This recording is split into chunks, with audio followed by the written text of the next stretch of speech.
Bonjour les amis, j'espère que vous allez bien. On se retrouve aujourd'hui pour une deuxième vidéo de la journée. On va parler du coup d'état raté au Congo, en République démocratique du Congo, ou de la tentative de coup d'état raté en République démocratique du Congo. On a tous vu des images, des vidéos sur internet où le leader Christian Malanga qui a été tué par la garde républicaine congolaise, ils sont entrés dans le palais présidentiel au Congo, en République démocratique du Congo. On fait même plein de vidéos. On a le temps franchement de faire des vidéos, parler fort, crier, se balader. Moi, j'étais vraiment surpris de voir ça, vraiment surpris. En me demandant, mais où est-ce qu'était la garde présidentielle de Félix Tshisekedi? C'était vraiment bizarre à voir. Donc, je laisse écouter cette sortie du porte-parole des forces armées congolaises et on se prend juste après.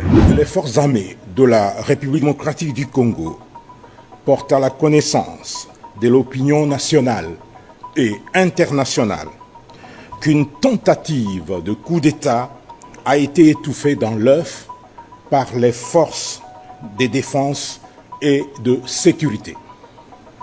Cette tentative a impliqué des étrangers et des Congolais. Ces étrangers congolais ont été mis hors d'état de nuire, leurs chefs y compris. Les forces de défense et de sécurité ont la parfaite maîtrise de la situation. Comme vous l'avez écouté, comme vous l'avez suivi, il y a eu tentative de coup d'État en République démocratique du Congo. Ceci a été fait par des Congolais, mais également par des étrangers. Et ici, lorsqu'on voit les images un peu, regardez bien les images, vous allez voir le drapeau américain. Donc on suppose que quand on parle des étrangers, c'est beaucoup plus les Américains.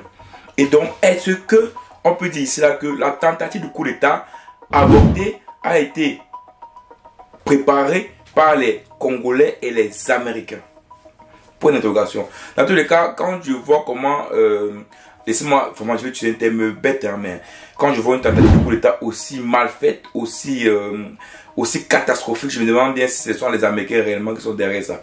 Mais j'ai également vu un reportage un peu sur le passé de Christian Malanga, celui qui est le détonateur en fait ce coup d'État. Et franchement, quand je vois comment ce parti a été lancé aux États-Unis d'Amérique, comment il a même formé un gouvernement d'opposition ici à Bruxelles, je me dis, ce gars est sûrement financé par quelqu'un. C'est pas, il ne vient pas comme ça. En fait, c'est pas une personne. C'est vrai, c'est un homme d'affaires, il a beaucoup d'argent au Congo, beaucoup d'entreprises. Mais, en tout cas, quand je vois son histoire de réfugiés politiques, tout ça, je me dis, c'est pas ce type de personne qui réussit à financer son parti politique de ses propres poches. Ça se voit directement qu'il y a certainement des personnes ou des États qui l'ont financé. J'ai vu le lancement. Vraiment, j'ai vu ça en vidéo. Le lancement de son parti aux États-Unis d'Amérique où il y a même un avion qui avait créé le nom de son parti, quoi, UCP. J'ai quasiment vu même, il a été même décoré au Vatican. Donc, c'est pas, il faut avoir des relations, il faut avoir des liens forts avec des personnes fortes dans ce monde pour pouvoir atteindre ce niveau-là. Donc, pour moi, Christian Malanga ici est certainement appuyé par les autorités étrangères. Et ici, du fait qu'il a vécu pour la plupart du temps en Afrique, bien sûr, au Swaziland, mais également aux États-Unis. Il est passé même par la Suisse, par Bruxelles, et il parle beaucoup en anglais. Donc, ce qui nous montre un peu qu'il doit être sûrement financé par les Américains. Donc maintenant, est-ce que les Américains vont faire un coup d'État aussi nul que ça? Je ne sais pas. Mais dans tous les cas, si les Américains l'ont fait confiance en espérant qu'ils pouvaient prendre le pouvoir en République démocratique du Congo, je pense qu'ils ont fait erreur de la personne.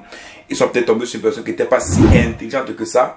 Ils ont pensé que Christian Malanga était un peu intelligent, mais bon, je pense que peut-être qu'ils ne sont pas tombés sur la personne la plus intelligente.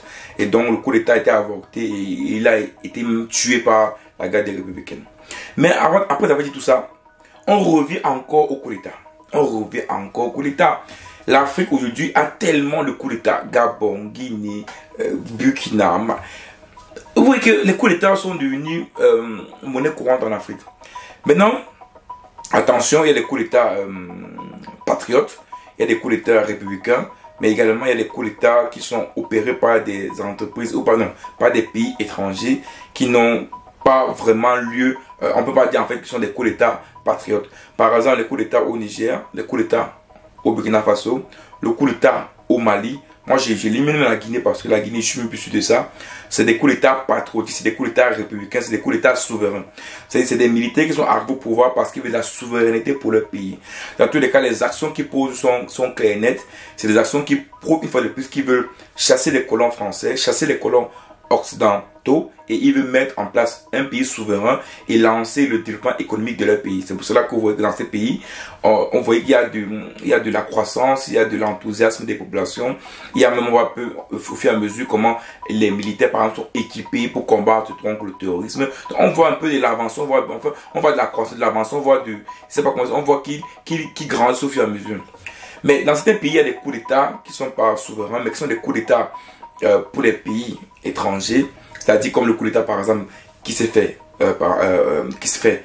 au Gabon, et même le coup d'État qui s'est fait même au Congo, parce que pour moi concrètement le coup d'État du Gabon, pour moi c'est pas un coup d'État souverain, non. Si les gens pensaient que par exemple que Brice Oligui Nguema était arrivé au pouvoir pour aider les Gabonais, même pareil pour Doumbouya, je suis pas très certain de ça. En tous les cas, ces deux coups d'État là, guinéens et gabonais, je ne pense pas que ce sont des coups d'État souverains ou des coups d'État patriotes. À mon avis, je ne pense pas. Maintenant, après, vous pouvez dire ce que vous voulez. Je pense que c'est des coups d'État qui d'abord pour eux-mêmes, pour ces généraux-là, eux-mêmes, mais également peut-être parce qu'il y a des puissances étrangères qui sont appuyées derrière. Ça, on ne peut pas clairement dire que c'est le cas ou pas. Mais concernant la République démocratique du Congo, lorsqu'on voit d'où Christiana Malanga provient, on se rend compte que ce coup d'État est sûrement perpétué par les Américains, donc pas peut-être des forces étrangères qui sont peut-être derrière lui, qui l'ont poussé à aller faire ça, mais c'est un coup d'État qui a été totalement avorté, totalement raté. Mais il est clair qu'il y a des membres de la garde présidentielle, il y a des membres des forces armées congolaises qui sont intégrés, qui ont participé à cette tentative de coup d'État, parce que vous ne pouvez pas entrer dans un palais présidentiel et vous pavaner comme ça avec des armes, faire des vidéos, marcher, crier. Il n'y a personne qui vient, c'est tranquille. Ça m'a semblé très très bizarre, très bizarre. Dans tous les cas, il faut être clair aussi, le Congo aujourd'hui est un pays qui souffre énormément. Et je pense que la République démocratique du Congo est même le pays africain qui souffre le plus, moi je pense même, parce que c'est un pays qui est tellement riche. C'est un pays qui a tellement de ressources naturelles. C'est l'un des pays les plus riches en termes de ressources naturelles dans le monde. Mais c'est aussi l'un des pays les plus pauvres du monde. C'est également l'un des pays qui est menacé de tous bords par tout type de milices dans le Kivu. Par tout type de milices dans le Kivu. C'est un pays également qui a tellement d'aéroports qui ont été faits pour payer les ressources du pays. C'est un pays également dont les députés touchent 33 000 $. dont le président n'est pas capable de dire son salaire. Donc, des Congolais disent qu'il touche même 2 millions d'euros par mois. Donc, vous voyez que c'est un pays tellement bizarre, tellement difficile à comprendre, qu'on se demande comment est-ce que le Congo va sortir. Moi, des fois, je me pose la question, comment est-ce que le Congo va sortir de cette crise? Si même Félix Tshisekedi dit que moi, j'étais un président, par exemple, que j'appréciais beaucoup, bien sûr, je suis contre le coup d'État, hein, faut qu'on soit clair. Le coup d'État, ça, il faut le dire, c'est pas bien. Je suis peut-être pour des coups d'État souverains, mais les coups d'État comme ça contre Félix, il dit qu'il n'est pas un coup d'État souverain, non. C'est pas un coup d'État intéressant ici. Mais Félix, que j'étais d'abord au départ content de lui, quand je vois des vidéos où il n'est pas capable de donner son salaire, et il justifie le salaire des députés, 21 $, 31 $, je me dis que ce n'est pas le président qui permettra au Congo de changer ou de grandir. Mais dans tous les cas, il est clair d'une chose, le Congo aujourd'hui est un pays dont je ne sais pas comment ils vont faire pour se développer. C'est un pays qui mérite bien plus que ça, sa population mérite bien plus que ça au vu de tout ce qu'ils possèdent, mais malheureusement ils sont dirigés par des personnes qui ne sont pas capables de mettre une vraie armée en place qui va leur permettre de sortir de cette impasse de violence qu'il y a au Kivu pour les ressources. Ils partent même pleurnicher devant la France pour demander au Rwanda de ne plus attaquer le Niger, attaquer le Congo, pardon. Le Rwanda qui est un petit pays comme ça, mais dont les Congolais ne sont pas capables de bien armer les militaires pour combattre ou pour lutter contre les milices s'il y a des milices rwandaises dans le sud du Kivu. Donc mettez-moi en commentaire ce que vous pensez également de ça. Est-ce que vous pensez que le coup d'État à la République démocratique du Congo a été fait par une personne qui n'a pas la science exacte des coups d'État? Parce qu'on a vu des coups d'État ailleurs et quand on voit des vidéos comme ça partout, et même la méthode il fait, on se dit que les Américains ou bien d'autres pays étrangers ont mis la mauvaise personne devant, ou bien on pensait que voilà, c'était un coup d'État normal, c'est qu'il ne faut rien au pouvoir. Il faut qu'il quitte le pouvoir et qu'une autre personne par coup l'État pouvait arriver au Congo pour changer le pays. Mets-moi ça en commentaire et on se voit rapidement pour une prochaine vidéo. Ciao.